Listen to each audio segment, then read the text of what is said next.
Welcome back to Bespoke Addict. I've got something absolutely remarkable, extremely rare, for sale on eBay UK. Just totally sensational. Full bespoke, made in the 1920s. When I say 1920s, they're definitely before 1935. So we'll say 1925 to 1935, made by Poulsen Skone, and just utterly sensational. If I can just get the light right, there's Poulsen Skone's stamp as part of it. The other shoe's got it. The original sort of nailing pattern. But these things are so delicate and so refined, just extraordinary, quite frankly, that the shoe trees are not original. They're not with the shoes. These are off Peel & Co.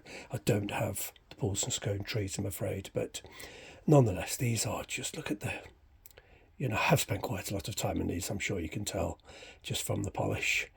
But just exquisite. They're quite small, and they're round about a UK 7, possibly a 7.5. That would be a US 8, 8.5.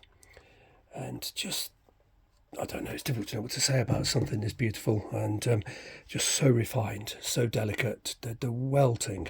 On first glance, these look like simple cemented soles. They're not. These are welted, hand lasted, hand welted, hand stitched, and the concealed channel. It's the tiniest, most delicate welt you'll ever see on any pair of shoes or by any maker. I've got several examples by every bespoke maker, UK maker, and there's nothing at all that comes even close to how tiny and delicate and refined, and the autofocus is struggling there. But it's unreal, quite frankly. They do look cemented, but they're not. There's a sole and a welt squeezed into that tiny area with the tiniest stitches. There we go. The camera's really struggling because it's autofocus. But let me just turn it over and see if we can see the channel. Yes, we can. Ooh, there we go. There's the edge of the channel, look. And if I were to peel that back, we'd see the stitches. Of course, I'm not going to. But let me give you a sense of quite how delicate and refined these are. These are a pair of 1960s George Cleverley, and they're very delicate, extremely delicate, as you'd imagine, from this maker. Look at the difference when we compare the two together. The George Cleverley, even though these are extremely delicate, are pretty much twice the depth of the Poulsen and Skone. It's remarkable, and that's delicate. The only thing I've found, I've got some bespoke George Cleverley. These are hand lasted and welted. These are Albert velvet slippers made in 1997, and even those are slightly more robust. The delicate nature of these, it just can't be stressed enough.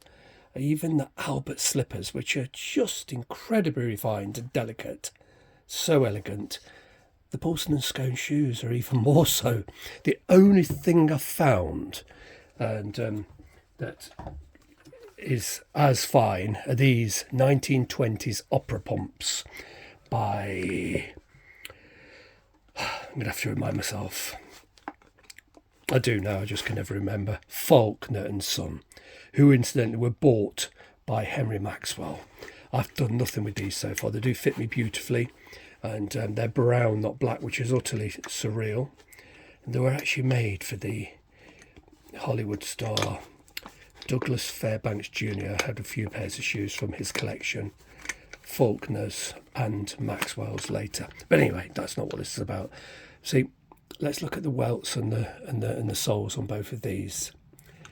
As you'd imagine, on an opera pump, they're fine.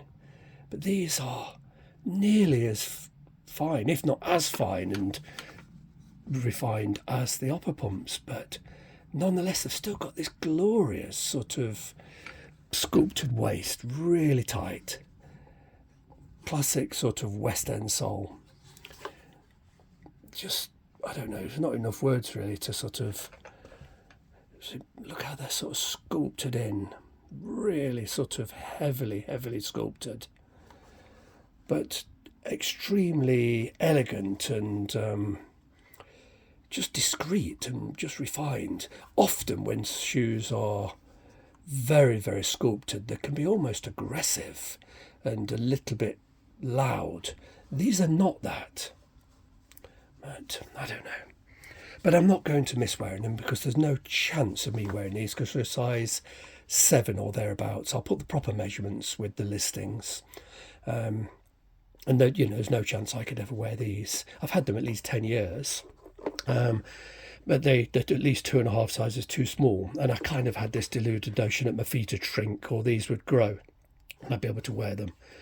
But I have done a lot of restoration on these. As you can see, they've not been worn a lot. But what had happened, because they're so old, they're 100 years old, and the original polish, because they've probably not been worn in 75 years, had sort of shrunken. And it had, because they didn't have trees in them, the shoes had all curled up and it had all cracked, and it looked shocking. It looked like the shoes were totally destroyed, but it wasn't. It was the polish, like a thick, crunchy polish. And anyway, I do have another pair that I've been fortunate enough to find. In identical styling by the same maker from the same period, but in my size. I'm just going to quickly show you. They are in awful condition. Well, actually, they're not. They're just like these. The polish is in awful condition. Look at this. This shoe's been partially stripped. I've spent at least an hour removing the polish. It was much thicker and more crunchy, and they've got trees in, Poulsen Skone trees.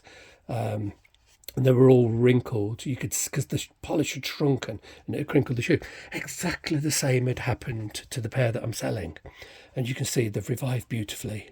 There's just a big difference in the sizing. Look, this pair I'll restore. And these will come up exactly the same as those, at least as beautiful as that. And, I'm happy to sell these because I have a direct replacement. But I think whoever has these, whether they be just a collector for a collector's sake, or whether it's somebody that they might actually fit, it would be impossible to be disappointed with these. Let me just pull out the tree. Ooh, if we can. I'm struggling not to knock the camera over. Here we go. Let's just look inside. See, there's no real damage. They've been worn, but my goodness me, they've been really looked after, and the skins are literally buttery soft. There's very, very, very, very minor surface cracking, but they're buttery soft. They're not crunchy. Just a perfect shoe.